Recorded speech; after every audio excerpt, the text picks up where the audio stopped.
Hey everyone, this is Lauren, and this is kind of the first installment of Autonomous Wellness, and today I wanted to talk a little bit about how to relieve some of these upper back muscles. Now, I want to do a disclaimer, this is not medical advice. If you are in pain or need medical advice, definitely talk to your doctor before trying anything out in this video, and this video is not meant to supplement professional medical advice. Okay, so first what I'm going to do is I'm going to take my shirt off. I'm going to show you a couple of the muscles in the back. Okay, so these are your shoulder blade muscles, and a quick test to do to see if you have tight muscles is to bring your arm behind your back. Now, if you have pain with this, it definitely might be something you want to get checked out by a medical professional. It should not be painful.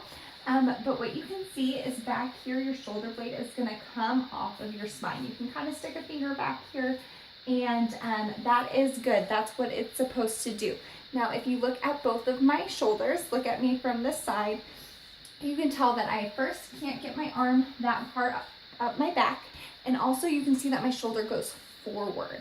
Now, if you compare my tight shoulder, which is my right shoulder, to my left shoulder, you'll be able to see that both I can come up way further. My shoulder blade comes a lot more off the back of my rib cage.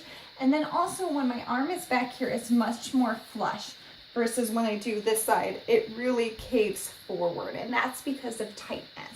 So what I'm going to show you today are a couple of exercises and stretches that you can do to kind of help relieve some of that tightness. Today I'm going to do it standing for the first episode, but there's definitely things you can do on the floor as well.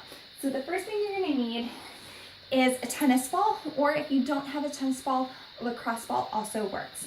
Lacrosse ball is going to be a little bit harder and not quite as comfortable for us beginners. So the first one I want to show you is the Genie stretch. You can do this without a ball.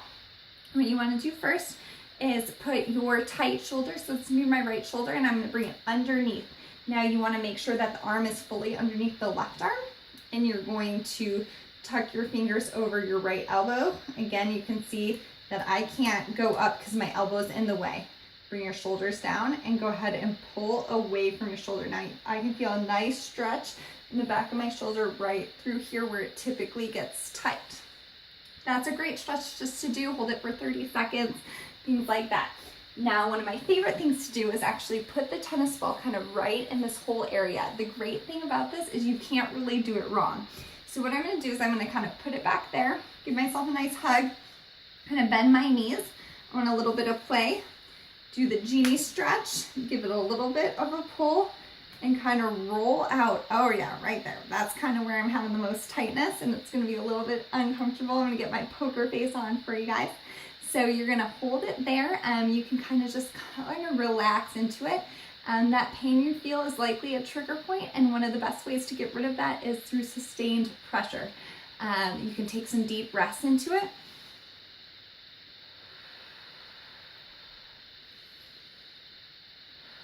And then you can kind of, when it releases, go back to rolling it out. And you can, the great thing is you can't really do this wrong. Just going to kind of go all over. So that's one of my favorite ones. Now my next favorite one, my second one I'm going to show you guys, is bring that arm behind your back. Put that tennis ball right in your shoulder blade. Lean against the wall again, bend your knees so you have a little bit of room there. And really roll out those rhomboids, your middle trap. Maybe get even up a little bit to the top of that shoulder. Kind of go over the shoulder blade too. That'll get your kind of infraspinatus, some of those rotator cuff muscles. But I really like to stay kind of right between that bony part of your shoulder blade and the spine, that little chunk of muscle right there. You can do this for like 2 to 5 minutes. You can do it for longer. And again, if you have questions about what this tape is on my back, that's rock tape. It's really awesome. I can do another video on that. Just shoot me a comment below if that's something you're interested in learning a little bit more about. Again, I'm Lauren Brownheim. That is our episode of Autonomous Wellness. Thanks for listening, guys. Bye.